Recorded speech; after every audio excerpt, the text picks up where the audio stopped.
Assalamualaikum warahmatullahi wabarakatuh.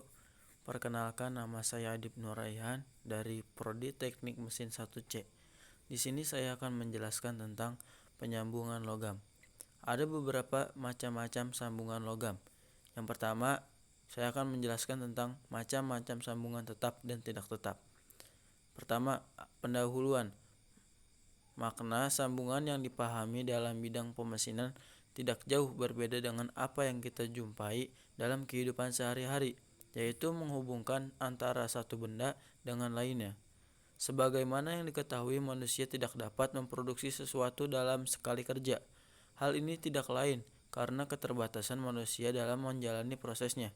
Maka, benda yang dibuat manusia umumnya terdiri dari beberapa komponen yang dibuat melalui proses pengerjaan dan pelakuan yang berbeda, sehingga untuk dapat mengakinya menjadi sebuah benda utuh.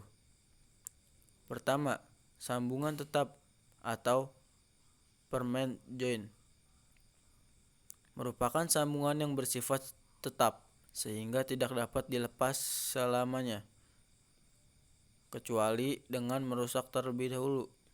Contohnya, sambungan paku keling atau rivet joint dan sambungan las welded joint. 2. Sambungan tidak tetap atau semi permanen merupakan sambungan yang bersifat sementara sehingga masih dapat. Yang kedua, sambungan paku keling rivet joint. Paku keling adalah batang silinder pendek dengan sebuah kepala di bagian atas, silinder tengah sebagai badan dan bagian bawahnya yang berbentuk kerucut terpancung sebagai ekor. Seperti gambar di bawah ini, konvensi pada kepala head dan ekor tail dipatenkan agar permanen dalam menahan kedudukan paku keling pada posisinya. Badan atau body dirancang untuk kuat mengikat sambungan dan menahan beban kerja yang diterima benda yang disambung saat berfungsi. Penggunaan sambungan keling dapat dipakai untuk sebagai berikut.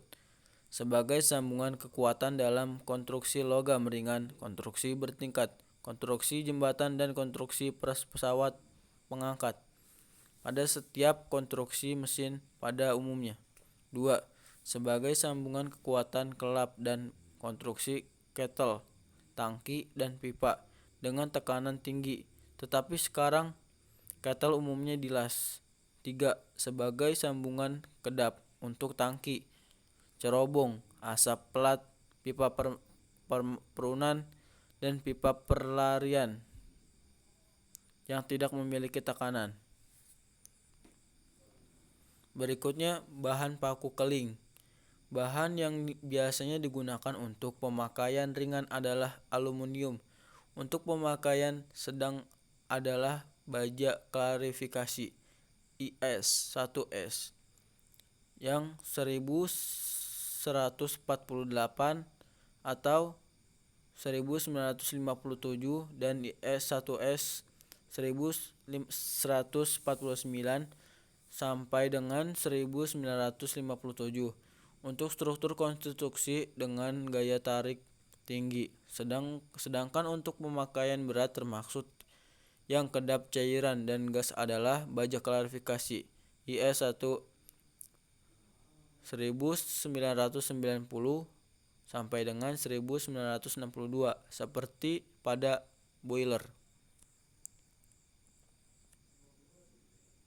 Yang berikutnya, pemakaian sedang ditunjuk untuk mendapatkan kekuatan sambungan. Setelah pasang pelat dilubangi dan paku keling dipasangkan pada lubang, ekor yang dipanaskan di bawah suhu kritis dan ditekan dengan pukulan palu tangan pada cetakan ekor, sehingga ekor tercetak sebagai bentuk kepala. Pemakaian berat dan kedap air ditunjukkan untuk mendapatkan kekuatan dan kecepatan sambungan lubang. Kedudukan paku keling dibuat lebih besar 1,5 mm dari ukuran diameter paku agar saat ekor paku ditekan oleh mesin pencetak kepala, bahan logam paku yang mulai luluh karena sebelumnya dipanaskan sampai membara pada suhu kritis 600 sampai 800 derajat Celcius mengisi ruang antara tersebut. Logam luluh yang tertekan tentu saja. Baik, selanjutnya pemakaiannya.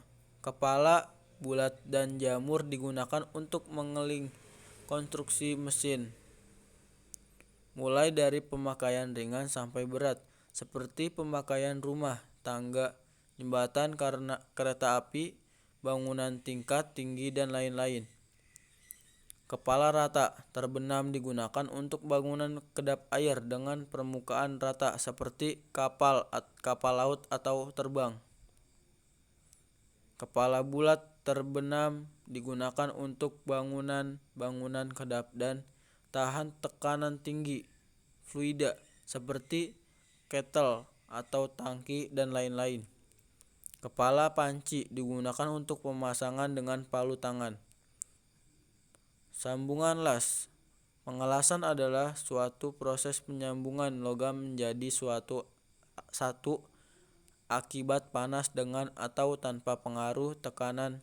Dapat juga didefinisikan sebagai ikatan melarungi yang ditimbulkan oleh gaya tarik-menarik antara atom.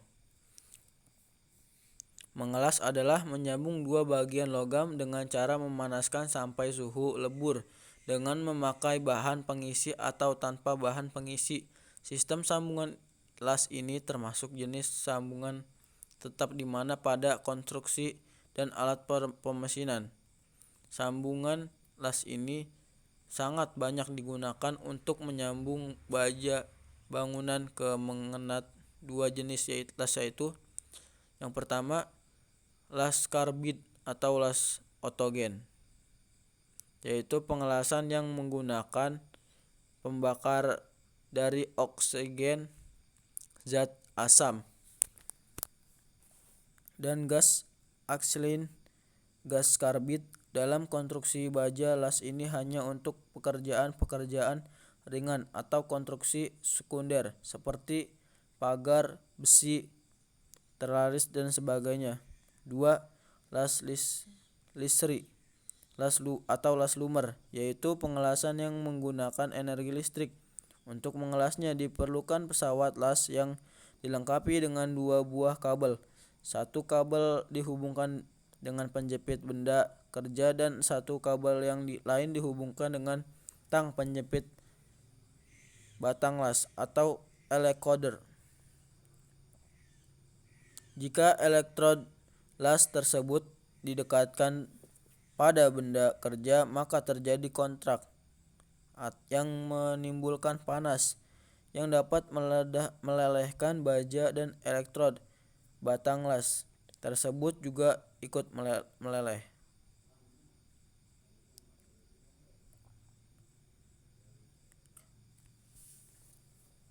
Mungkin pembahasan kali ini sampai di sini. Apabila ada kata-kata yang salah dari saya, mohon dimaafkan karena saya juga masih belajar. Mungkin alangkah baiknya kita saling mengingatkan dan memberitahu agar supaya semuanya berjalan dengan lancar. Terima kasih.